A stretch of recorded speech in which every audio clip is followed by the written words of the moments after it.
Hello my YouTube family, ಹೇಗಿದ್ದೀರಾ ಎಲ್ಲರೂ ಚೆನ್ನಾಗಿದ್ದೀರಾ? ಅದೇ ರೀತಿ ನಿಮ್ಮ ಲೈಫ್ನಲ್ಲಿ ಪಾಸಿಟಿವ್ ಆಗಿ ಥಿಂಕ್ ಮಾಡ್ತಾ ಇದ್ದೀರಾ ಅಂದ್ಕೊಂಡಿದ್ದೀನಿ. ನಿಮ್ಮ ಮನಸ್ಸಿನಲ್ಲಿ ಯಾರಿದ್ದಾರೋ ಆ ವ್ಯಕ್ತಿಯನ್ನು ನೆನೆಸ್ಕೊಂಡು ಇಲ್ಲಿ ಸ್ಕ್ರೀನ್ ಮೇಲೆ ಕಾಣಿಸ್ತಾ ಇರೋ ಇಮೇಜಸಲ್ಲಿ ಒಂದು ಇಮೇಜನ್ನು ಪಿಕ್ ಮಾಡ್ಕೊಳ್ಳಿ. ಇದು ಕಲೆಕ್ಟಿವ್ ಟೈಮ್ಲೆಸ್ ಜನರಲ್ ರೀಡಿಂಗ್ ಆಗಿರುತ್ತೆ. ಜನರಲ್ ರೀಡಿಂಗ್ ಆಗಿರೋದ್ರಿಂದ ಜನರಲ್ ರೀತಿಯಲ್ಲಿ ನೀವು ಇದನ್ನು ಜಡ್ಜ್ ಮಾಡಬೇಕಾಗುತ್ತೆ. ಅಂದರೆ ಎಷ್ಟು ವಿಷಯಗಳು ನಿಮಗೆ ಮ್ಯಾಚ್ ಆಗುತ್ತೋ, ಎಷ್ಟು ಎನರ್ಜೀಸ್ಗಳು ನಿಮಗೆ ಮ್ಯಾಚ್ ಆಗುತ್ತೋ ಅಷ್ಟನ್ನು ಮಾತ್ರ ತಗೊಂಡು ಬಾಕಿ ಉಳಿದಿರುವ ವಿಷಯಗಳನ್ನು ನೀವು ಅಲ್ಲಿಗೆ ಬಿಡಬೇಕಾಗುತ್ತೆ. ಈ ರೀಡಿಂಗಲ್ಲಿ ಬರುವ ಯಾವುದೇ ವಿಷಯಗಳನ್ನಾಗಲಿ ಫೋರ್ಸ್ಫುಲ್ಲಾಗಿ ನಿಮ್ಮ ಮೇಲೆ ನೀವು ಹಾಕ್ಕೊಳ್ಬಾರ್ದು. ಹಾಗಾದರೆ ಈಗ ರೀಡಿಂಗನ್ನು ಶುರು ಮಾಡೋಣ. ಹೆಲೋ ಆಪ್ಷನ್ ನಂಬರ್ 1, ಹೇಗಿದ್ದೀರಾ ಎಲ್ಲರೂ?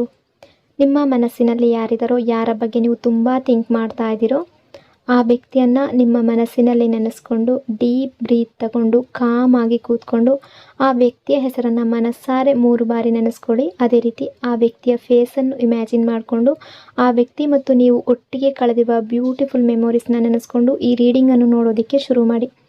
ರೀಡಿಂಗನ್ನು ನೋಡಬೇಕಾದ್ರೆ ವಿಡಿಯೋನ ಲೈಕ್ ಮಾಡ್ಕೊಳ್ಳಿ. ಅದೇ ರೀತಿ ಚಾನಲನ್ನು ಸಬ್ಸ್ಕ್ರೈಬ್ ಮಾಡಿಕೊಂಡು ಕನೆಕ್ಟ್ ಆಗಿ.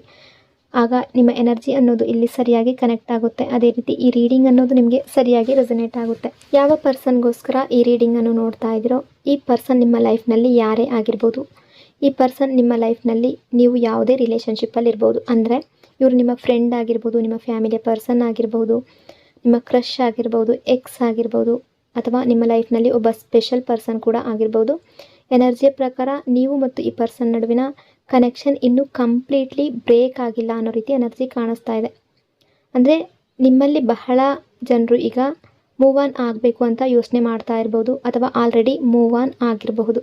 ಬಟ್ ಸ್ಟಿಲ್ ಹಾರ್ಟ್ ಲೆವೆಲ್ನಲ್ಲಿ ಒಂದು ಸ್ಟ್ರಾಂಗ್ ಎಮೋಷ್ನಲ್ ಕನೆಕ್ಷನ್ ಅನ್ನೋದು ಕಾಣಿಸ್ತಾ ಇದೆ. ನೀವಿಬ್ಬರು ಫಿಸಿಕಲಿ ದೂರ ಇರಬಹುದು, ಕಮ್ಯುನಿಕೇಷನ್ ಇಲ್ಲದೆ ಇರಬಹುದು, ನೋ ಮೆಸೇಜ್, ನೋ ಕಾಲ್, ನೋ ಕಾಂಟ್ಯಾಕ್ಟ್. ಆದರೆ ಎನರ್ಜಿ ಲೆವೆಲ್ನಲ್ಲಿ ನೋಡಿದ್ರೆ ನಿಮ್ಮಿಬ್ಬರ ನಡುವೆ ಇನ್ನೂ ಹಾರ್ಟ್ ಟು ಹಾರ್ಟ್ ಕನೆಕ್ಷನ್ ಇದೆ. ಅಂದರೆ ಒಬ್ಬರನ್ನು ಒಬ್ಬರು ಕಂಪ್ಲೀಟ್ಲಿ ಫರ್ಗೆಟ್ ಮಾಡೋದು ಇಬ್ಬರಿಗೂ ಈಸಿ ಆಗ್ತಾ ಇಲ್ಲ. Silence between you. ಈಗ ಬಿಗ್ಗೆಸ್ಟ್ ಪ್ರಾಬ್ಲಮ್ ಏನು ಅಂದರೆ ಈಗೋ ಮತ್ತು ಸೈಲೆನ್ಸ್. ಇಬ್ಬರು ಒಬ್ಬರನ್ನೊಬ್ಬರು ಮಿಸ್ ಮಾಡ್ತಾ ಇದ್ರು, ಯಾರೂ ಮೆಸೇಜ್ ಮಾಡ್ತಾ ಇಲ್ಲ. ಮೇ ಬಿ ನೀವು ಅಂದ್ಕೊಳ್ತಾ ಇರ್ಬೋದು ಅವ್ರು ಮೆಸೇಜ್ ಮಾಡಲಿಲ್ಲ ಅಂದರೆ ಅವರಿಗೆ ಕೇರ್ ಇಲ್ಲ ಅನಿಸುತ್ತೆ. ಮತ್ತು ಆ ಪರ್ಸನ್ ಏನು ಅಂದ್ಕೊಳ್ತಿದ್ದಾರೆ ಅಂದರೆ ಅವ್ರಿಗೆ ಅನ್ನಿಸ್ತಾ ಇದೆ ನೀವು ಇವರನ್ನು ನೆನಪಿಸ್ಕೊಳ್ತಾ ಇಲ್ಲ. May be they moved on. ಹೀಗಾಗಿ ಇಬ್ಬರು ಮಿಸ್ಅಂಡರ್ಸ್ಟ್ಯಾಂಡಿಂಗ್ನಲ್ಲಿ ಇದ್ದೀರಾ. ಅವರು ನಿಮ್ಮ ನೆನಪು ಮಾಡ್ಕೊಳ್ತಿದ್ದಾರೆ, ನಿಮಗೆ ಮೆಸೇಜ್ ಮಾಡೋದಕ್ಕೆ ಅಂದ್ಕೊಳ್ತಾರೆ ಬಟ್ ಮಾಡ್ತಾ ಇಲ್ಲ. ನೀವು ಅದೇ ರೀತಿ ಅದೇ ಸಿಚುವೇಷನ್ನಲ್ಲಿ ಇದ್ದೀರಾ. ಅವ್ರು ಅಂದ್ಕೊಳ್ತಾರೆ ನೀವು ಇವರನ್ನು ಮರ್ತಿದ್ದೀರಾ, ಇವರಿಂದ ದೂರ ಆಗ್ತಾ ಇದ್ದೀರಾ ಅಂತ. ಆ ರೀತಿಯ ಎನರ್ಜಿ ಕಾಣಿಸ್ತಾ ಇದೆ. ಈಗ ಆ ಪರ್ಸನ್ ಮನಸ್ಸಿನಲ್ಲಿ ನಿಮ್ಮ ಬಗ್ಗೆ ಏನು ಥಾಟ್ ಬರ್ತಾ ಇದೆ ಅಂತ ನೋಡೋಣ. ಅವರಿಗೆ ಕ್ಲಿಯರ್ ಆಗಿ ಗೊತ್ತಿದೆ ಈ ರಿಲೇಷನ್ಶಿಪ್ಪಲ್ಲಿ ನೀವು ತುಂಬ ಎಫರ್ಟ್ ಹಾಕಿದ್ದೀರಾ ಅಂತ. ಒಬ್ಬ ರಿಲೇಷನ್ಶಿಪ್ಪಲ್ಲಿ ಒಬ್ಬ ವ್ಯಕ್ತಿ ಎಷ್ಟು ಗೀವ್ ಮಾಡಬಹುದು ಮ್ಯಾಕ್ಸಿಮಮ್ ಅಷ್ಟರ ಮಟ್ಟಿಗೆ ನೀವು ಈ ರಿಲೇಷನ್ಶಿಪ್ಗಾಗಿ ಕೊಟ್ಟಿದ್ದೀರಾ. ನೀವು ಟ್ರೈ ಮಾಡಿದ್ದೀರಾ ರಿಲೇಷನ್ಶಿಪ್ ಸೇವ್ ಮಾಡೋದಕ್ಕೆ, ಅಂಡರ್ಸ್ಟ್ಯಾಂಡಿಂಗ್ ಮೇಂಟೈನ್ ಮಾಡೋದಕ್ಕೆ, ಲವ್ ಕಂಟಿನ್ಯೂ ಆಗೋದಕ್ಕೆ ನೀವು ತುಂಬ ಪ್ರಯತ್ನ ಪಟ್ಟಿದ್ದೀರಾ. ಬಟ್ ಅವರು ಆ ಸಮಯದಲ್ಲಿ ನಿಮ್ಮ ವ್ಯಾಲ್ಯೂ ಪ್ರಾಪರ್ಲಿ ಅಂಡರ್ಸ್ಟ್ಯಾಂಡ್ ಮಾಡಲಿಲ್ಲ. They regret. ಈಗ ಆ ಪರ್ಸನ್ ಮನಸ್ಸಿನಲ್ಲಿ ಒಂದು ಸ್ಟ್ರಾಂಗ್ ಫೀಲಿಂಗ್ ಇದೆ, ರಿಗ್ರೆಟ್ ಫೀಲಿಂಗ್ ಇದೆ. ನಾನು ಯಾಕೆ ಆ ಸಮಯದಲ್ಲಿ ಆ ರೀತಿ ಬಿಹೇವ್ ಮಾಡಿದೆ ಅಂತ ಥಿಂಕ್ ಮಾಡ್ತಾ ಇದ್ದಾರೆ. ಯಾಕೆ ಈ ರಿಲೇಷನ್ಶಿಪ್ಪನ್ನು ಸೀರಿಯಸ್ಲಿ ತಗೊಳ್ಳಿಲ್ಲ ಅಂತ ಅವರು ಹಿಂದಿನ ನೆನಪುಗಳನ್ನು ಮಾಡ್ಕೊಳ್ತಾ ಇದ್ದಾರೆ. ನಿಮ್ಮ ಇಂಪಾರ್ಟೆನ್ಸ್ ಅವರಿಗೆ ಕ್ಲಿಯರ್ ಆಗ್ತಾ ಇದೆ. ಇನ್ನು ದೇರ್ ಫೀಲಿಂಗ್ಸ್ ಫಾರ್ ಯು ಯಾವುದಿದೆ ಅಂತ ನೋಡೋದಾದರೆ ಈ ಪರ್ಸನ್ನ ಮನಸ್ಸಿನಲ್ಲಿ ನಿಮ್ಮ ಬಗ್ಗೆ ಸ್ಟಿಲ್ ಫೀಲಿಂಗ್ಸ್ ಅನ್ನೋದು ಕಾಣಿಸ್ತಾ ಇದೆ. They still like you, they still have love for you. ಅವರು ನಿಮಗೆ ರೆಸ್ಪೆಕ್ಟ್ ಕೊಡ್ತಾರೆ. ಯಾಕೆಂದರೆ ಅವರ ಲೈಫ್ನಲ್ಲಿ ನೀವು ಜೆನ್ಯೂನ್ಲಿ ಲವ್ ಮಾಡಿದ ವ್ಯಕ್ತಿ ಅಂತ ಅವ್ರಿಗೆ ಗೊತ್ತಾಗಿದೆ. ಅವರು ಫೀಲ್ ಮಾಡ್ಕೊಳ್ತಾ ಇದ್ದಾರೆ ನೀವು ಫೇಕ್ ಅಲ್ಲ, ನೀವು ರಿಯಲ್ ಅನ್ನೋದು ಅವ್ರಿಗೆ ಗೊತ್ತಾಗ್ತಾ ಇದೆ. ಈ ಪರ್ಸನ್ ಇತ್ತೀಚೆಗೆ ತುಂಬ ಬಾರಿ ನಿಮ್ಮ ಬಗ್ಗೆ ಥಿಂಕ್ ಮಾಡ್ತಾ ಇದ್ದಾರೆ. ಸಡನ್ಲಿ ನಿಮ್ಮ ನೆನಪು ಬರ್ತಾ ಇದೆ. ಕೆಲವೊಮ್ಮೆ ಓಲ್ಡ್ ಮೆಮೊರೀಸ್ ನೆನಪಾಗ್ತಾ ಇದೆ, old chats, old moments, old conversations. ಮತ್ತು ಅವರಿಗೆ ಎಮೋಷ್ನಲ್ ಆಗ್ತಾ ಇದೆ ಅದೆಲ್ಲ ನೆನಪಿಸ್ಕೊಂಡು. ಸಮ್ಟೈಮ್ಸ್ ನೈಟ್ ಟೈಮ್ನಲ್ಲಿ ಕೂಡ ನಿಮ್ಮ ನೆನಪು ಬರ್ತಾ ಇದೆ. ಹೌ ದೇ ಸಿ ಯು ಅಂತ ಎನರ್ಜಿ ಪ್ರಕಾರ ನೋಡೋದಾದರೆ ಬ್ಯೂಟಿಫುಲ್ ಎನರ್ಜಿ ಕಾಣಿಸ್ತಾ ಇದೆ. ಈ ಪರ್ಸನ್ ನಿಮಗೆ ಯಾವ ರೀತಿ ನೋಡ್ತಾ ಇದ್ದಾರೆ ನಿಮ್ಮನ್ನು ಅಂತ ಅಂದರೆ ನೀವು inside and outside beautiful person. ಅಂದರೆ ನಿಮ್ಮ ಹಾರ್ಟ್ ಕೂಡ ತುಂಬ ಬ್ಯೂಟಿಫುಲ್, ನಿಮ್ಮ ಪರ್ಸ್ನಾಲಿಟಿ ಕೂಡ ತುಂಬ ಬ್ಯೂಟಿಫುಲ್, ನಿಮ್ಮ ಹಾನೆಸ್ಟಿ, ನಿಮ್ಮ ಲಾಯಲ್ಟಿ, ನಿಮ್ಮ ಲವ್ ಇವೆಲ್ಲ ಅವ್ರಿಗೆ ಈಗ ರಿಯಲೈಸ್ ಆಗ್ತಾ ಇದೆ. ಅವರಿಗೆ ಈ ರಿಲೇಷನ್ಶಿಪ್ಪಲ್ಲಿ ಪ್ರಾಬ್ಲಮ್ ಮೋಸ್ಟ್ಲಿ ಅವರ ಸೈಡಲ್ಲಿ ಇತ್ತು ಅಂತ ಅರಿವಾಗ್ತಾ ಇದೆ. ನಿಮ್ಮಲ್ಲಿ ದೊಡ್ಡ ತಪ್ಪಿಲ್ಲ, ಆ ರೀತಿ ಅವರು ಥಿಂಕ್ ಮಾಡ್ತಾ ಇದ್ದಾರೆ. ಇವರ ನೇಚರ್ನಲ್ಲಿ ಕೆಲವು ಪ್ರಾಬ್ಲಮ್ಸ್ ಇದ್ವು. ಇವರು ಮೆಚ್ಯೂರಿಟಿ ತೋರಿಸ್ತಿಲ್ಲ ಈ ರಿಲೇಷನ್ಶಿಪ್ಪಲ್ಲಿ, ಹಾಗಾಗಿ ನಿಮ್ಮಿಬ್ಬರ ನಡುವೆ ಬ್ರೇಕ್ ಅನ್ನೋದು ಆಗಿದೆ ಅನ್ನೋ ರೀತಿ ಥಿಂಕ್ ಮಾಡ್ತಾ ಇದ್ದಾರೆ. ನಿಮ್ಮಿಬ್ಬರ ನಡುವೆ ಮಿಸ್ಅಂಡರ್ಸ್ಟ್ಯಾಂಡಿಂಗ್ ಬರೋದಕ್ಕೆ ಇವರ ಬಿಹೇವಿಯರ್ ಕಾರಣ ಅಂತ ಥಿಂಕ್ ಮಾಡ್ತಾ ಇದ್ದಾರೆ. ಈ ಪರ್ಸನ್ ಎಮೋಷ್ನಲ್ ಫೇಸ್ನಲ್ಲಿ ಕಾಣಿಸ್ತಾ ಇದ್ದಾರೆ. ಸಮ್ಟೈಮ್ಸ್ ಲೋನ್ಲಿ ಫೀಲ್ ಮಾಡ್ತಾ ಇದ್ದಾರೆ, ಸಮ್ಟೈಮ್ಸ್ ರಿಗ್ರೆಟ್ ಫೀಲ್ ಮಾಡ್ಕೊಳ್ತಾ ಇದ್ದಾರೆ, ಮತ್ತು ಸಮ್ಟೈಮ್ಸ್ ನಿಮ್ಮನ್ನು ಮತ್ತೆ ಕನೆಕ್ಟ್ ಮಾಡಬೇಕಾ ಅನ್ನೋ ಥಾಟ್ ಕೂಡ ಬರ್ತಾ ಇದೆ. ಬಟ್ ಫಿಯರ್ ಕೂಡ ಅದೇ ರೀತಿ ಇದೆ. ಅವರಿಗೆ ಒಂದು ಫಿಯರ್ ಇದೆ, ನೀವು ಆಲ್ರೆಡಿ ಮೂವ್ ಆನ್ ಆಗಿರ್ಬೋದು, ಅಂದರೆ ಇವರ ಮೆಸೇಜ್, ಇವರ ಕಾಲ್ ನಿಮಗೆ ಬೇಕಾಗಿಲ್ಲ, may be they are happy without me ಅನ್ನೋ ರೀತಿ ಕೂಡ ಕೆಲವರು ಥಿಂಕ್ ಮಾಡ್ತಾ ಇದ್ದಾರೆ. ಹಾಗಾಗಿ ಅವರು ಸೈಲೆಂಟ್ ಆಗಿದ್ದಾರೆ. ಇವತ್ತಿನ ಪ್ರೆಸೆಂಟ್ ಎನರ್ಜಿ ಆ ರೀತಿ ಕಾಣಿಸ್ತಾ ಇದೆ. ಬಟ್ ನಿಮ್ಮನ್ನು ಸ್ಟಿಲ್ ಮಿಸ್ ಮಾಡ್ಕೊಳ್ತಾ ಇದ್ದಾರೆ. ನಿಮ್ಮ ನೆನಪು ಅನ್ನೋದು ಅವ್ರಿಗೆ ಕಾಡ್ತಾ ಇದೆ. ಇನ್ನು ಯೂನಿವರ್ಸ್ ಕಡೆಯಿಂದ ನಿಮಗೆ ಯಾವ ಮೆಸೇಜ್ ಇದೆ ಅಂತ ನೋಡೋಣ. ನೀವು ಕೊಟ್ಟ ಲವ್ ಯಾವತ್ತೂ ವೇಸ್ಟ್ ಆಗೋದಿಲ್ಲ. ನೀವು ಜೆನ್ಯೂನ್ ಹಾರ್ಟಿಂದ ಲವ್ ಮಾಡಿದರೆ ಆ ಎನರ್ಜಿ ಆಲ್ವೇಸ್ ರಿಟರ್ನ್ ಆಗುತ್ತೆ. ಮೇ ಬಿ ಸೇಮ್ ಪರ್ಸನ್ ಮೂಲಕ, ಮೇ ಬಿ ನ್ಯೂ ಪರ್ಸನ್ ಮೂಲಕ. ಬಟ್ ಯೂನಿವರ್ಸ್ ನಿಮ್ಮ ಎಫರ್ಟನ್ನು ಇಗ್ನೋರ್ ಮಾಡೋದಿಲ್ಲ. ಲವ್ ಮಾಡೋದು ರಾಂಗ್ ಅಲ್ಲ, ಬಟ್ ಸೆಲ್ಫ್ ರೆಸ್ಪೆಕ್ಟ್ ಕೂಡ ಈಕ್ವಲಿ ಇಂಪಾರ್ಟೆಂಟ್. ಯಾರನ್ನಾದರೂ ಲವ್ ಮಾಡ್ಬೋದು, ಬಟ್ ನಿಮ್ಮ ವ್ಯಾಲ್ಯೂ ಕಾಂಪ್ರಮೈಸ್ ಮಾಡ್ಕೋಬೇಡಿ. ರಿಲೇಷನ್ಶಿಪ್ಪಲ್ಲಿ ಲವ್ ಇರಬೇಕು, ರೆಸ್ಪೆಕ್ಟ್ ಇರಬೇಕು, ಎಫರ್ಟ್ ಕೂಡ ಇಬ್ಬರಿಂದ ಕೂಡ ಇರಬೇಕು, ಈಕ್ವಲ್ ಗಿವ್ ಆ್ಯಂಡ್ ಟೇಕ್ ಇರಬೇಕು. ಇನ್ನು ಫ್ಯೂಚರ್ ಎನರ್ಜಿ ನೋಡಿದಾಗ ಇಲ್ಲಿ 2 ಪಾಸಿಬಿಲಿಟೀಸ್ ಕಾಣ್ತಾ ಇದೆ. ಕಮ್ಯುನಿಕೇಷನ್ ಮತ್ತೆ ಸ್ಟಾರ್ಟ್ ಆಗ್ತಾ ಇದೆ. ಅವರು ಫ್ಯೂಚರ್ನಲ್ಲಿ ಕಾಂಟ್ಯಾಕ್ಟ್ ಮಾಡುವ ಚಾನ್ಸಸ್ ತುಂಬ ಜಾಸ್ತಿ. ತುಂಬ ಜನರ ಲೈಫ್ನಲ್ಲಿ ಅವರು ಕಾಂಟ್ಯಾಕ್ಟ್ ಮಾಡ್ತಾರೆ ಅನ್ನೋ ಎನರ್ಜಿ ಕಾಣಿಸ್ತಾ ಇದೆ. ಯಾಕೆ ಅಂದರೆ ತುಂಬ ಜನರ ಎನರ್ಜಿ ಪ್ರಕಾರ ಈ ವ್ಯಕ್ತಿ ನಿಮ್ಮನ್ನು ತುಂಬ ಮಿಸ್ ಮಾಡ್ಕೊಳ್ತಾ ಇದ್ದಾರೆ. ನಿಮ್ಮ ನೆನಪು ಅನ್ನೋದು ತುಂಬ ಕಾಡ್ತಾ ಇದೆ. ನೀವು ಮತ್ತು ಅವರು ಒಟ್ಟಿಗೆ ಕಳೆದಿರುವ ಬ್ಯೂಟಿಫುಲ್ ಮೆಮೊರೀಸ್ನ ನೆನಪು ಮಾಡ್ಕೊಳ್ತಾ ಇದ್ದಾರೆ. ನಿಮ್ಮ ನಗು, ನಿಮ್ಮ ಡ್ರೆಸ್ಸಿಂಗ್ ಸೆನ್ಸ್, ನಿಮ್ಮ ಬ್ಯೂಟಿ ಎಲ್ಲವೂ ಅವರನ್ನು ಅಟ್ರ್ಯಾಕ್ಟ್ ಮಾಡ್ತಾ ಇದೆ. ನಿಮ್ಮ ಬಗ್ಗೆ ತುಂಬ ಥಿಂಕ್ ಮಾಡ್ತಾ ಇದ್ದಾರೆ ಅನ್ನೋ ಎನರ್ಜಿ ಕಾಣಿಸ್ತಾ ಇದೆ. ಕಾಲ್ ಮಾಡಬೇಕು, ಮೆಸೇಜ್ ಮಾಡಬೇಕು ಅಂತ ಇವರ ಮನಸ್ಸಿನಲ್ಲಿ ತುಂಬ ಡಿಸೈರ್ ಇದೆ. ಆ ರೀತಿಯ ಎನರ್ಜಿ ಕಾಣಿಸ್ತಾ ಇದೆ. ಕೆಲವು ರಿಲೇಷನ್ಶಿಪ್ ನಮ್ಮ ಲೈಫ್ಗೆ ಬಂದಿರುತ್ತೆ, ನಮ್ಮನ್ನು ಬ್ರೇಕ್ ಮಾಡೋದಕ್ಕೆ ಅಲ್ಲ, ನಮ್ಮನ್ನು ಟ್ರಾನ್ಸ್ಫರ್ ಮಾಡೋದಕ್ಕೆ, ನಮಗೆ ಒಂದು ಲೈಫ್ ಲೆಸನನ್ನು ಹೇಳ್ಕೊಡೋದಕ್ಕೆ. ಅದೇ ರೀತಿ ಈ ರಿಲೇಷನ್ಶಿಪ್ಪಲ್ಲಿ ತುಂಬ ಜನರು ತುಂಬ ಲೆಸನ್ಸ್ ಕಲ್ತಿರ್ಬೋದು. ಅಂದರೆ ಅವರಿಂದ ಹರ್ಟ್ ಆಗಿರ್ಬೋದು, ನೋವಾಗಿರ್ಬೋದು, ನಿಮಗೆ ಅವರು ವ್ಯಾಲ್ಯೂ ಕೊಟ್ಟಿರ್ಬೋದು, ಕೊಡದೇ ಇರ್ಬೋದು, ನಿಮ್ಮನ್ನು ತುಂಬ ಪ್ರೀತಿಯಿಂದ ಅವರು ನಡೆಸ್ಕೊಂಡಿರ್ಬೋದು ಅಥವಾ ತುಂಬ ಇಗ್ನೋರ್ ಮಾಡಿರ್ಬೋದು. ಇದೆಲ್ಲ ಒಂದು ಲೆಸನ್ ಆಗಿದೆ. ಬಟ್ ಪ್ರೆಸೆಂಟ್ ಸಿಚುವೇಷನ್ನಲ್ಲಿ ಈ ಪರ್ಸನ್ ನಿಮ್ಮ ಬಗ್ಗೆ ತುಂಬ ಥಿಂಕ್ ಮಾಡ್ತಾ ಇದ್ದಾರೆ. ಫ್ಯೂಚರ್ ಎನರ್ಜಿಯಲ್ಲಿ ಕೂಡ ಈ ವ್ಯಕ್ತಿ ನಿಮ್ಮನ್ನು ಕಾಂಟ್ಯಾಕ್ಟ್ ಮಾಡುವ ಸಾಧ್ಯತೆ ತುಂಬ ಜಾಸ್ತಿ ಕಾಣಿಸ್ತಾ ಇದೆ. ಸೊ ಇಷ್ಟೆಲ್ಲ ವಿಷಯಗಳು ಈ ಪರ್ಸನ್ನ ಎನರ್ಜಿ ಅಕಾರ್ಡಿಂಗ್ ಇಲ್ಲಿ ರಿಫ್ಲೆಕ್ಟ್ ಆಗ್ತಾ ಇದೆ. ಐ ಹೋಪ್ ಈ ರೀಡಿಂಗ್ ನಿಮಗೆ ಇಷ್ಟ ಆಗಿದೆ ಅಂದ್ಕೊಂಡಿದ್ದೀನಿ. ಇಷ್ಟ ಆಗಿದರೆ ಕಮೆಂಟ್ನಲ್ಲಿ ಕ್ಲೈಮ್ ಮಾಡ್ಕೊಳ್ಳಿ. ಅದೇ ರೀತಿ ವಿಡಿಯೋನ ಲೈಕ್ ಮತ್ತು ಶೇರ್ ಮಾಡೋದ್ರ ಜೊತೆಗೆ ವಿಡಿಯೋನ ಹೈಪ್ ಕೂಡ ಮಾಡಿ. ಈ ಚಾನಲ್ನ ಫಸ್ಟ್ ಟೈಮ್ ವಿಸಿಟ್ ಮಾಡಿದರೆ ಸಬ್ಸ್ಕ್ರೈಬ್ ಮಾಡಿಕೊಂಡು ಕನೆಕ್ಟ್ ಆಗಿ. Thank you so much. Hello option number 2, ಹೇಗಿದ್ದೀರಾ ಎಲ್ಲರೂ? ನಿಮ್ಮ ಮನಸ್ಸಿನಲ್ಲಿ ಯಾರಿದ್ದಾರೋ, ಯಾರ ಬಗ್ಗೆ ನೀವು ತುಂಬ ಥಿಂಕ್ ಮಾಡ್ತಾ ಇದ್ದೀರೋ, ಆ ವ್ಯಕ್ತಿಯನ್ನು ನೆನೆಸ್ಕೊಂಡು ಕಣ್ಮುಚ್ಕೊಂಡು ಡೀಪ್ ಬ್ರೀತನ್ನು ತಗೊಂಡು ಕಾಮಾಗಿ ಕೂತ್ಕೊಳ್ಳಿ. ಆ ವ್ಯಕ್ತಿಯ ಹೆಸರನ್ನು ಮನಸ್ಸಾರೆ 3 ಬಾರಿ ನೆನೆಸ್ಕೊಂಡು, ಅದೇ ರೀತಿ ಆ ವ್ಯಕ್ತಿ ಮತ್ತು ನೀವು ಒಟ್ಟಿಗೆ ಕಳೆದಿರುವ ಬ್ಯೂಟಿಫುಲ್ ಮೆಮೊರೀಸ್ನ ನೆನಪು ಮಾಡಿಕೊಂಡು, ಆ ವ್ಯಕ್ತಿಯ ಫೇಸನ್ನು ಇಮ್ಯಾಜಿನ್ ಮಾಡಿಕೊಂಡು ಈ ರೀಡಿಂಗನ್ನು ನೋಡೋದಕ್ಕೆ ಶುರು ಮಾಡಿ. ರೀಡಿಂಗನ್ನು ನೋಡಬೇಕಾದ್ರೆ ವಿಡಿಯೋನ ಲೈಕ್ ಮಾಡಿಕೊಡಿ. ಅದೇ ರೀತಿ ಚಾನಲ್ನ ಸಬ್ಸ್ಕ್ರೈಬ್ ಮಾಡಿಕೊಂಡು ಕನೆಕ್ಟ್ ಆಗಿ. ಆಗ ನಿಮ್ಮ ಎನರ್ಜಿ ಅನ್ನೋದು ಇಲ್ಲಿ ಸರಿಯಾಗಿ ಕನೆಕ್ಟ್ ಆಗುತ್ತೆ. ಅದೇ ರೀತಿ ಈ ರೀಡಿಂಗ್ ಅನ್ನೋದು ನಿಮಗೆ ಸರಿಯಾಗಿ ರೆಸೊನೇಟ್ ಆಗುತ್ತೆ.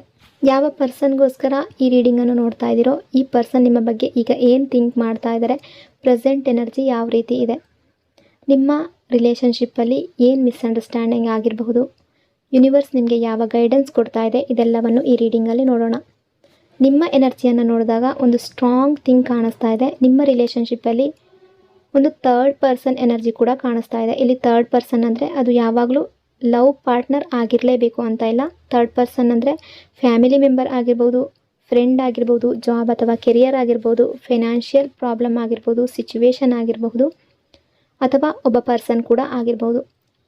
ಅಂದರೆ ನಿಮ್ಮ ರಿಲೇಷನ್ಶಿಪ್ ನಡುವೆ ಯಾವುದೋ ಒಂದು ಎಕ್ಸ್ಟರ್ನಲ್ ವ್ಯಕ್ತಿ ಅಥವಾ ಥರ್ಡ್ ಪರ್ಸನ್ ಬಂದಿದೆ ಅನ್ನೋ ರೀತಿ ಎನರ್ಜಿ ಕಾಣಿಸ್ತಾ ಇದೆ. ಅದರ ಪರಿಣಾಮವಾಗಿ ನಿಮ್ಮಿಬ್ಬರ ನಡುವೆ ಒಂದು ಡಿಸ್ಟೆನ್ಸ್ ಕೂಡ ಕ್ರಿಯೇಟ್ ಆಗಿರಬಹುದು. ಎನರ್ಜಿಯನ್ನು ನೋಡಿದಾಗ ನಿಮ್ಮಿಬ್ಬರ ನಡುವೆ ಒಂದು ಮಿಸ್ಅಂಡರ್ಸ್ಟ್ಯಾಂಡಿಂಗ್ ಆಗಿದೆ. ಬಹುಶಃ ಕೆಲವು ವರ್ಡ್ಸ್, ಕೆಲವು ಮಾತುಗಳು ಆ ಪರ್ಸನ್ಗೆ ಹರ್ಟ್ ಆಗಿರ್ಬೋದು. ಅವರೀಗ ಥಿಂಕ್ ಮಾಡ್ತಾ ಇದ್ದಾರೆ, ನೀವು ಈ ರೀತಿ ಮಾತಾಡಬಾರ್ದಿತ್ತು, ಇವರ ಫೀಲಿಂಗ್ಸ್ ಕನ್ಸಿಡರ್ ಮಾಡಬೇಕಿತ್ತು. ಅವರಿಗೆ ನಿಮ್ಮ ಕೆಲವು ಮಾತುಗಳು ತುಂಬ ಇರಿಟೇಷನ್ ಮತ್ತು ಹರ್ಟ್ ಆಗುವಂತೆ ಫೀಲ್ ಆಗಿದೆ. ಅದರ ಬಗ್ಗೆ ಥಿಂಕ್ ಮಾಡ್ತಾ ಇದ್ದಾರೆ. ಈ ಪರ್ಸನ್ನ ಎನರ್ಜಿ ಅಕಾರ್ಡಿಂಗ್ ಅವರ ಹಾರ್ಟ್ ಸ್ವಲ್ಪ ಬ್ರೋಕನ್ ಆಗಿರೋ ರೀತಿ ಕಾಣ್ತಾ ಇದೆ. ಅವರಿಗೊಂದು ಫೀಲ್ ಇದೆ, ನೀವು ಇವರನ್ನು ಟ್ರಸ್ಟ್ ಮಾಡ್ತಾ ಇಲ್ಲ, ಆ ರೀತಿ ಇವರು ಥಿಂಕ್ ಮಾಡ್ತಾ ಇದ್ದಾರೆ. ನೀವು ಥರ್ಡ್ ಪರ್ಸನ್ ಮೇಲೆ ಹೆಚ್ಚು ಟ್ರಸ್ಟ್ ಇಡ್ತೀರಾ ಅಂತ ಥಿಂಕ್ ಮಾಡ್ತಾ ಇದ್ದಾರೆ. ಮೇ ಬಿ ನೀವು ಯಾರಾದರೂ ಫ್ರೆಂಡ್ ಜೊತೆ ಮಾತಾಡ್ತಾ ಇರ್ಬೋದು ಅಥವಾ ಫ್ಯಾಮಿಲಿ ಅಡ್ವೈಸ್ ಕೇಳಿರ್ಬೋದು. ಆದರೆ ಈ ಪರ್ಸನ್ಗೆ ಅನ್ನಿಸ್ತಾ ಇದೆ ನೀವು ಇವರಿಗಿಂತ ಬೇರೆಯವರ ಮಾತನ್ನು ಹೆಚ್ಚು ಬಿಲೀವ್ ಮಾಡ್ತೀರಾ ಅನ್ನೋ ರೀತಿ ಥಿಂಕ್ ಮಾಡ್ತಾ ಇದ್ದಾರೆ. ದೇರ್ ಥಾಟ್ಸ್ ಅಬೌಟ್ ಯು ಯಾವ ರೀತಿ ಇದೆ ಅಂತ ನೋಡೋದಾದರೆ, ಈಗ ಈ ಪರ್ಸನ್ ಮನಸ್ಸಿನಲ್ಲಿ ಅವ್ರಿಗೆ ಅನ್ನಿಸ್ತಾ ಇದೆ ಇಲ್ಲಿವರೆಗೆ ನೀವು ಇವ್ರ ಜೊತೆ ಯಾವ ರೀತಿ ಇದ್ರೋ ಇವರ ಮೇಲೆ ತುಂಬ ಟ್ರಸ್ಟ್ ಇಟ್ಟಿದ್ರಿ, ಆದರೆ ಈಗ ಸಡನ್ಲಿ ಚೇಂಜ್ ಆಗಿದ್ದೀರಾ, ಆ ರೀತಿ ಇವರು ಡೌಟ್ ಪಟ್ಕೊಳ್ತಿದ್ದಾರೆ. ಮೇ ಬಿ ನಿಮ್ಮ ಲೈಫ್ನಲ್ಲಿ ಒಬ್ಬ ನ್ಯೂ ಪರ್ಸನ್ ಬಂದಿರಬಹುದು ಅಂತ ಇವರು ಥಿಂಕ್ ಮಾಡ್ತಾ ಇದ್ದಾರೆ. ನೀವು ಈಗ ಆ ಪರ್ಸನ್ ಮೇಲೆ ಹೆಚ್ಚು ಅಟೆನ್ಷನ್ ಕೊಡ್ತಾ ಇದ್ದೀರಾ, ಬೇರೆ ವ್ಯಕ್ತಿಯನ್ನು ನಂಬ್ತಾ ಇದ್ದೀರಾ, ಅಥವಾ ಫ್ಯಾಮಿಲಿಯ ಮಾತು ಕೇಳ್ತಾ ಇರ್ಬೋದು, ಅಥವಾ ಸಿಚುವೇಶನ್, ಸಂದರ್ಭ ನಿಮ್ಮ ಲೈಫ್ನಲ್ಲಿ ಆ ರೀತಿ ಇರ್ಬೋದು. ಹಾಗಾಗಿ ಈ ಪರ್ಸನ್ ಆ ರೀತಿ ಥಿಂಕ್ ಮಾಡ್ತಾ ಇದ್ದಾರೆ. ಈ ಪರ್ಸನ್ ಈಗ ಸಮ್ಟೈಮ್ಸ್ ಲೋನ್ಲಿ ಫೀಲ್ ಮಾಡ್ತಾ ಇದ್ದಾರೆ. ಅವ್ರಿಗೆ ಅನ್ನಿಸ್ತಾ ಇದೆ ನಿಮ್ಮ ಲೈಫ್ನಲ್ಲಿ ಈಗ ಅವರಿಗೆ ಇಂಪಾರ್ಟೆನ್ಸ್ ಕಡಿಮೆ ಆಗ್ತಾ ಇದೆ ಅಂತ. ಇವರು ಅಂದ್ಕೊಳ್ತಾರೆ ನೀವು ಇವರ ಬಗ್ಗೆ ಅಷ್ಟು ಕೇರ್ ಮಾಡ್ತಾ ಇಲ್ಲ, ಅಷ್ಟು ಥಿಂಕ್ ಮಾಡ್ತಾ ಇಲ್ಲ, ನಿಮಗೆ ಅವರ ನೆನಪಾಗ್ತಾ ಇಲ್ಲ ಅನ್ನೋ ರೀತಿ ಇವರು ಆ ಥಾಟ್ ಅವರ ಮೈಂಡ್ನಲ್ಲಿ ರಿಪೀಟೆಡ್ ಆಗಿ ಬರ್ತಾ ಇದೆ. ಇನ್ನು ಪ್ರೆಸೆಂಟ್ ಎನರ್ಜಿ ಯಾವ ರೀತಿ ಇದೆ ಅಂತ ನೋಡೋಣ. ಈ ಪರ್ಸನ್ ಮೈಂಡ್ನಲ್ಲಿ ಸ್ವಲ್ಪ ಆ್ಯಂಗರ್, ಸ್ವಲ್ಪ ಹರ್ಟ್, ಕನ್ಫ್ಯೂಷನ್ ಮಿಕ್ಸ್ ಆಗಿದೆ. ಲವ್ ಕಂಪ್ಲೀಟ್ಲಿ ಡಿಸಪಿಯರ್ ಆಗಿದೆ ಅಂತ ಅಲ್ಲ, ಆದರೆ ಈಗ ಅವರ ಮೈಂಡ್ ಪ್ರೊಟೆಕ್ಟ್ ಮೋಡ್ನಲ್ಲಿ ಇಲ್ಲ. ಅವರು ಥಿಂಕ್ ಮಾಡ್ತಾ ಇದ್ದಾರೆ ಸ್ವಲ್ಪ ಡಿಸ್ಟೆನ್ಸ್ ಇರೋದು ಬೆಟರ್ ಅಂತ ಅಂದ್ಕೊಳ್ತಿದ್ದಾರೆ. ಅಂದರೆ ಪ್ರೀತಿಯಲ್ಲಿ ಸ್ವಲ್ಪ ಡಿಸ್ಟೆನ್ಸ್ ಇರೋದು ಬೆಟರ್ ಅನ್ನೋ ರೀತಿ ಥಿಂಕ್ ಮಾಡ್ತಾ ಇದ್ದಾರೆ. ವೈ ದೇ ಆರ್ ಸೈಲೆಂಟ್ ಅಂತ ನೋಡೋದಾದರೆ, ಅವರು ಬೇಕು ಅಂತ ಡಿಸ್ಟೆನ್ಸ್ ತಗೊಂಡಿದ್ದಾರೆ. ಯಾಕೆಂದರೆ ಅವ್ರಿಗೆ ಅನ್ನಿಸ್ತಾ ಇದೆ ನೀವು ರೈಟ್ ಆ್ಯಂಡ್ ರಾಂಗ್ ರಿಯಲೈಸ್ ಮಾಡಬೇಕು ಅಂತ ಕೆಲವರು ಥಿಂಕ್ ಮಾಡ್ತಾ ಇದ್ದಾರೆ. ಅಂದರೆ ಕೆಲವರ ಎನರ್ಜಿ ಪ್ರಕಾರ ಏನು ಎನರ್ಜಿ ಇದೆ ಅಂದರೆ, ಈ ವ್ಯಕ್ತಿ ಅಂದ್ಕೊಳ್ತಾ ಇದ್ದಾರೆ ಇವರ ಇಂಪಾರ್ಟೆನ್ಸ್ ನಿಮಗೆ ಅರ್ಥ ಆಗಬೇಕು, ಹಾಗಾಗಿ ಈಗ ಸಿಚುವೇಶನ್ ಅಬ್ಸರ್ವ್ ಮಾಡ್ತಾ ಇದ್ದಾರೆ, ದೂರ ಇದ್ದಾರೆ ಅನ್ನೋ ಎನರ್ಜಿ ಕಾಣಿಸ್ತಾ ಇದೆ. ಇಲ್ಲಿ ಥರ್ಡ್ ಪರ್ಸನ್ ಎನರ್ಜಿ ಸ್ಟ್ರಾಂಗ್ ಆಗಿ ಇದೆ. ಮೇ ಬಿ ನಿಮ್ಮ ಕ್ಲೋಸ್ ಫ್ರೆಂಡ್ ಅಥವಾ ಫ್ಯಾಮಿಲಿ ಮೆಂಬರ್ ಈ ಪರ್ಸನ್ ಬಗ್ಗೆ ನಿಮಗೆ ನೆಗೆಟಿವ್ ಆಗಿ ಏನಾದರೂ ಹೇಳಿರ್ಬೋದು, ಅಥವಾ ನೀವು ಆ ಥರ್ಡ್ ಪರ್ಸನ್ ಜೊತೆ ಹೆಚ್ಚು ಕ್ಲೋಸ್ ಆಗಿರ್ಬೋದು. ಇದು ಆ ಪರ್ಸನ್ಗೆ ಕಂಫರ್ಟಬಲ್ ಆಗ್ತಾ ಇಲ್ಲ, ಆ ಎನರ್ಜಿ ಇವ್ರಿಗೆ ಇಷ್ಟ ಆಗ್ತಾ ಇಲ್ಲ. ಹಾಗಾಗಿ ಕೂಡ ನಿಮ್ಮಿಬ್ಬರ ನಡುವೆ ಏನೋ ಒಂದು ಮಿಸ್ಅಂಡರ್ಸ್ಟ್ಯಾಂಡಿಂಗ್, ಮಾತುಕತೆ ಅನ್ನೋದು ಬಂದಿರ್ಬೋದು. ಇದರಿಂದ ಸ್ಲೋಲಿ ಎಮೋಷ್ನಲ್ ಡಿಸ್ಟೆನ್ಸ್ ಕ್ರಿಯೇಟ್ ಆಗಿದೆ. ನಿಮ್ಮಿಬ್ಬರ ನಡುವೆ ಗುಡ್ ಕಮ್ಯುನಿಕೇಷನ್ ಇತ್ತು ಮೊದಲೆಲ್ಲ, ಬಟ್ ನಾವು ಕಾನ್ವರ್ಜೇಷನ್ ಕಡಿಮೆ ಆಗಿರ್ಬೋದು, ಅಂಡರ್ಸ್ಟ್ಯಾಂಡಿಂಗ್ ಕೂಡ ಕಡಿಮೆ ಆಗಿರ್ಬೋದು. ಥರ್ಡ್ ಪಾರ್ಟಿ ಅಂದರೆ ಇಲ್ಲಿ ಸಿಚುವೇಶನ್ ಕೂಡ ಕಾರಣ ಆಗಿರ್ಬೋದು. ಸಿಚುವೇಶನ್ ಕಾರಣದಿಂದ ಕೂಡ ನೀವು ದೂರ ಆಗಿರ್ಬೋದು. ಯಾವುದೋ ಒಂದು ಸಿಚುವೇಶನ್, ಸಂದರ್ಭದಿಂದ ನೀವೇನಾದರೂ ಹರ್ಟ್ ಆಗೋ ರೀತಿ ಈ ವ್ಯಕ್ತಿಯ ಜೊತೆ ಮಾತಾಡಿರ್ಬೋದು, ಅಥವಾ ಯಾವುದೋ ಒಂದು ಸಿಚುವೇಶನ್ನಿಂದ ನೀವು ದೂರ ಆಗಿರಬಹುದು. ಹಾಗಾಗಿ ಈ ಪರ್ಸನ್ ಈಗ ಸೈಲೆಂಟ್ ಆಗಿದ್ದಾರೆ ಅನ್ನೋ ಎನರ್ಜಿ ಕೂಡ ಕಾಣಿಸ್ತಾ ಇದೆ. ಅವರು ನಿಮ್ಮ ಬಿಹೇವಿಯರ್ ಅನಲೈಸ್ ಮಾಡ್ತಾ ಇದ್ದಾರೆ. ಅವರು ಥಿಂಕ್ ಮಾಡ್ತಾ ಇದ್ದಾರೆ ನಾನು ಬೇಗ ರಿಯಾಕ್ಟ್ ಮಾಡಬಾರ್ದು, ಸ್ವಲ್ಪ ಟೈಮ್ ಕೊಡೋದು ಬೆಟರ್ ಅಂತ ಅಂದ್ಕೊಳ್ತಿದ್ದಾರೆ. Energy can change. ಒಂದು ಇಂಪಾರ್ಟೆಂಟ್ ಮೆಸೇಜ್ ಅಂದರೆ, ಎನರ್ಜಿ ಅನ್ನೋದು ಪರ್ಮನೆಂಟ್ ಅಲ್ಲ, ಎನರ್ಜಿ ಆಲ್ವೇಸ್ ಚೇಂಜ್ ಆಗ್ತಾ ಇರುತ್ತೆ.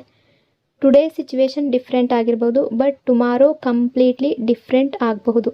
ಅಂದರೆ ಅವರ ಎನರ್ಜಿ ಚೇಂಜ್ ಆಗ್ತಾ ಇರುತ್ತೆ, ನಿಮ್ಮ ಎನರ್ಜಿ ಕೂಡ ಚೇಂಜ್ ಆಗ್ತಾ ಇರುತ್ತೆ. ಮಿಸ್ಅಂಡರ್ಸ್ಟ್ಯಾಂಡಿಂಗ್ ಕ್ಲಿಯರ್ ಆಗಬಹುದು, ಕಮ್ಯುನಿಕೇಷನ್ ಮತ್ತೆ ಸ್ಟಾರ್ಟ್ ಆಗುವ ಸಾಧ್ಯತೆ ಕೂಡ ಇದೆ. ಇನ್ನು ಯೂನಿವರ್ಸ್ ಕಡೆಯಿಂದ ನಿಮ್ಮ ರಿಲೇಷನ್ಶಿಪ್ಗೆ ನಿಮಗೆ ಯಾವ ಗೈಡೆನ್ಸ್ ಇದೆ ಅಂತ ನೋಡೋಣ. ಯೂನಿವರ್ಸ್ ಹೇಳೋದು ಏನು ಅಂದರೆ, communication is very important. Sometimes small misunderstandings big distance create ಮಾಡುತ್ತೆ. ಹಾಗಾಗಿ ಟ್ರುತ್ ಮತ್ತು ಕ್ಲಾರಿಟಿ ತುಂಬ ಇಂಪಾರ್ಟೆಂಟ್. ರಿಲೇಷನ್ಶಿಪ್ಪಲ್ಲಿ ಟ್ರಸ್ಟ್, ಕಮ್ಯುನಿಕೇಷನ್, ಅಂಡರ್ಸ್ಟ್ಯಾಂಡಿಂಗ್ ಈ 3 ಥಿಂಗ್ಸ್ ತುಂಬ ಇಂಪಾರ್ಟೆಂಟ್. ಯಾರಾದರೂ ಥರ್ಡ್ ಪರ್ಸನ್ ಮಾತು ಕೇಳೋದು ತಪ್ಪಲ್ಲ, ಬಟ್ ಫೈನಲ್ ಡಿಸಿಷನ್ ಆಲ್ವೇಸ್ ನಿಮ್ಮ ಹಾರ್ಟ್ ಮತ್ತು ಸತ್ಯದ ಆಧಾರವಾಗಿರಬೇಕು. ನಿಮ್ಮ ಹಾರ್ಟ್ ಏನು ಹೇಳುತ್ತೋ, ನಿಮ್ಮ ರಿಲೇಷನ್ಶಿಪ್ಪಲ್ಲಿ ಆ ವ್ಯಕ್ತಿ ಹೇಗಿದ್ದಾರೆ ಅಥವಾ ಈ ರಿಲೇಷನ್ಶಿಪ್ ಹೇಗಿದೆ ಅನ್ನೋದು ಬೇರೆಯವ್ರಿಗಿಂತ, ಥರ್ಡ್ ಪರ್ಸನ್ಗಿಂತ ನಿಮ್ಮಿಬ್ಬರಿಗೆ ತುಂಬ ಚೆನ್ನಾಗಿ ಗೊತ್ತಿರುತ್ತೆ. ಹಾಗಾಗಿ ನಿಮ್ಮ ಹಾರ್ಟ್ ಮಾತನ್ನು ಕೇಳಿ ನಿಮ್ಮ ಮೇಲೆ ನಂಬಿಕೆ ಇಡಿ. ನಿಮ್ಮ ರಿಲೇಷನ್ಶಿಪ್ ಮೇಲೆ ನಂಬಿಕೆ ಇಡಿ, ಪಾಸಿಟಿವ್ ಆಗಿರಿ. ಫಿಯರ್ ಅನ್ನೋದು ಬೇಡ. ನಿಮ್ಮ ಹಾರ್ಟ್ ಆನೆಸ್ಟ್ ಆಗಿದ್ದರೆ ಟೈಮ್ ಬಂದಾಗ ಕ್ಲಾರಿಟಿ ಆಟೋಮೆಟಿಕಲಿ ಬರುತ್ತೆ. ಸಮ್ಟೈಮ್ಸ್ ಸೈಲೆನ್ಸ್ ಕೂಡ ಹೀಲಿಂಗ್ ಪ್ರೊಸೆಸ್ ಆಗಿರಬಹುದು. ಇನ್ನು ಫ್ಯೂಚರ್ ಎನರ್ಜಿಯನ್ನು ನೋಡಿದಾಗ 2 ಪಾಸಿಬಿಲಿಟೀಸ್ ಕಾಣಿಸ್ತಾ ಇದೆ. ಮಿಸ್ಅಂಡರ್ಸ್ಟ್ಯಾಂಡಿಂಗ್ ಕ್ಲಿಯರ್ ಆಗುತ್ತೆ, ಕಮ್ಯುನಿಕೇಷನ್ ಮತ್ತೆ ಸ್ಟಾರ್ಟ್ ಆಗುತ್ತೆ, ಅಥವಾ ಯೂನಿವರ್ಸ್ ನಿಮಗೆ ಬೆಟರ್ ಕ್ಲಾರಿಟಿ ಮತ್ತು ಪೀಸ್ ಕೊಡುತ್ತೆ ಅನ್ನೋ ರೀತಿ ಎನರ್ಜಿ ಕಾಣಿಸ್ತಾ ಇದೆ. ಬಟ್ ಒನ್ ಥಿಂಗ್ ಶ್ಯೂರ್, ಈ ಸಿಚುವೇಶನ್ ನಿಮಗೆ ಇಂಪಾರ್ಟೆಂಟ್ ಲೈಫ್ ಲೆಸನನ್ನು ಕಲಿಸ್ತಾ ಇದೆ. ಯಾವ ರಿಲೇಷನ್ಶಿಪ್ ಕೂಡ ಪರ್ಫೆಕ್ಟ್ ಆಗಿರೋದಿಲ್ಲ, ಬಟ್ ಟ್ರೂ ಕನೆಕ್ಷನ್ ಇದ್ದರೆ ಟೈಮ್ ಮತ್ತು ಅಂಡರ್ಸ್ಟ್ಯಾಂಡಿಂಗ್ ಮೂಲಕ ಬಹಳ ಪ್ರಾಬ್ಲಮ್ ಸಾಲ್ವ್ ಆಗುತ್ತೆ. ಯೂನಿವರ್ಸ್ ಹೇಳೋದು ಏನು ಅಂದರೆ, sometimes distance is necessary to understand the value of a person. ಈ ಸಿಚುವೇಶನ್ ನಿಮ್ಮ ಲೈಫ್ಗೆ ಒಂದು ಅವೇಕ್ನಿಂಗ್ ತರಬಹುದು. ಆ ರೀತಿಯ ಎನರ್ಜಿ ಕಾಣ್ತಾ ಇದೆ.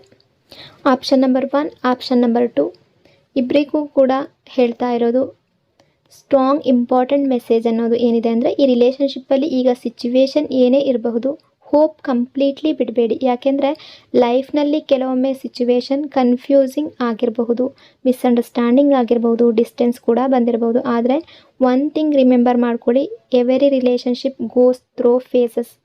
ಕೆಲವು ಫೇಸಸ್ ಬ್ಯೂಟಿಫುಲ್ ಆಗಿರುತ್ತೆ, ಕೆಲವು ಫೇಸಸ್ ಚಾಲೆಂಜಿಂಗ್ ಆಗಿರುತ್ತೆ. ಹಾಗಾಗಿ ರಿಲೇಷನ್ಶಿಪ್ ಮುಗಿದು ಹೋಯಿತು ಅಂತ ಅರ್ಥ ಅಲ್ಲ. ಕೆಲವೊಮ್ಮೆ ಯೂನಿವರ್ಸ್ ನಿಮಗೆ ಅಲ್ಲೇ ನಿಲ್ಲಿಸ್ಬಿಡುತ್ತೆ, ಸ್ಟಕ್ ಮಾಡಿಬಿಡುತ್ತೆ. ನಾವು ಕಾಮಾಗಿ ಥಿಂಕ್ ಮಾಡೋದಕ್ಕೆ, ನಾವು ನಮ್ಮ ಫೀಲಿಂಗ್ಸ್ ಅಂಡರ್ಸ್ಟ್ಯಾಂಡ್ ಮಾಡೋದಕ್ಕೆ ಮತ್ತು ರಿಲೇಷನ್ಶಿಪ್ ವ್ಯಾಲ್ಯೂ ರಿಯಲೈಸ್ ಮಾಡೋದಕ್ಕೆ ಈ ಟೈಮ್ ಸಾಕಾಗುತ್ತೆ. ಯಾವ ಟೈಮ್ ಅಂದರೆ, ನೀವಿಬ್ಬರು ಗ್ಯಾಪ್ ಮಾಡ್ಕೊಂಡಿದ್ದೀರಲ್ಲ, ಆ ಟೈಮ್ನಲ್ಲಿ ಇಬ್ಬರು ಒಬ್ಬರನ್ನೊಬ್ಬರು ವ್ಯಾಲ್ಯೂ ಅರ್ಥ ಆಗುತ್ತೆ. ನೀವು ಅವರಿಗೆ ಎಷ್ಟು ಇಂಪಾರ್ಟೆಂಟ್ ಅಂತ ಅವ್ರಿಗೆ ಅರ್ಥ ಆಗುತ್ತೆ. ಅಂದರೆ ಇದು ಟ್ರೂ ಲವ್ ಆಗಿದ್ದರೆ, ಜೆನ್ಯೂನ್ ಲವ್ ಆಗಿದ್ದರೆ ನಿಮಗೂ ಕೂಡ ಅರ್ಥ ಆಗುತ್ತೆ ಆ ವ್ಯಕ್ತಿ ನಿಮ್ಮ ಲೈಫ್ಗೆ ಎಷ್ಟು ಇಂಪಾರ್ಟೆಂಟ್ ಅಂತ. ಹಾಗಾಗಿ ಸಿಚುವೇಶನ್ ಈಗ ಟಫ್ ಆಗಿದ್ರೂ ಕೂಡ ನಿಮ್ಮ ಹಾರ್ಟ್ನಲ್ಲಿ ಹೋಪ್ ಇಟ್ಕೊಳ್ಳಿ. But one thing important, hope ಅಂದರೆ ವೆಯ್ಟಿಂಗ್ ಮಾತ್ರ ಅಲ್ಲ, ಹೋಪ್ ಅಂದರೆ ಪಾಸಿಟಿವ್ ಮೈಂಡ್ಸೆಟ್. ನೀವು ನೆಗೆಟಿವ್ ಥಾಟ್ಸ್ನಲ್ಲಿ ಇದ್ದರೆ ನಿಮ್ಮ ಎನರ್ಜಿ ಕೂಡ ಹೆವಿ ಆಗುತ್ತೆ. ಬಟ್ ನೀವು ಪಾಸಿಟಿವ್ ಆಗಿ ಥಿಂಕ್ ಮಾಡಿದ್ರೆ ನಿಮ್ಮ ಎನರ್ಜಿ ಲೈಟ್ ಆಗುತ್ತೆ. Remember this simple line, your energy creates your reality. ನೀವು ಯಾವ ಥಾಟ್ಸ್ ಇಡ್ತೀರೋ ಅದೇ ಎನರ್ಜಿ ಯೂನಿವರ್ಸ್ಗೆ ಹೋಗ್ತಾ ಇರುತ್ತೆ. ಹಾಗಾಗಿ ಟ್ರೈ ಮಾಡಿ. ನೆಗೆಟಿವ್ ಥಾಟ್ಸ್ ಬಂದರೆ ಅದನ್ನು ಸ್ಲೋಲಿ ಪಾಸಿಟಿವ್ ಥಾಟ್ಸ್ಗೆ ಚೇಂಜ್ ಮಾಡ್ಕೊಳ್ಳಿ. ಎಕ್ಸಾಂಪಲ್ಗೆ ಹೇಳಬೇಕು ಅಂದರೆ, ಈ ರಿಲೇಷನ್ಶಿಪ್ ಮುಗ್ದು ಹೋಗಿರ್ಬೋದು ಅನ್ನೋ ಥಾಟ್ ಬದಲು ಯೂನಿವರ್ಸ್ ನನಗೆ ಬೆಸ್ಟ್ ಔಟ್ಕಮ್ ಕೊಡ್ತಾ ಇದೆ ಅಂತ ಥಿಂಕ್ ಮಾಡಿ. ಆಗ ನಿಮ್ಮ ಮೈಂಡ್ ಕೂಡ ಕಾಮ್ ಆಗುತ್ತೆ.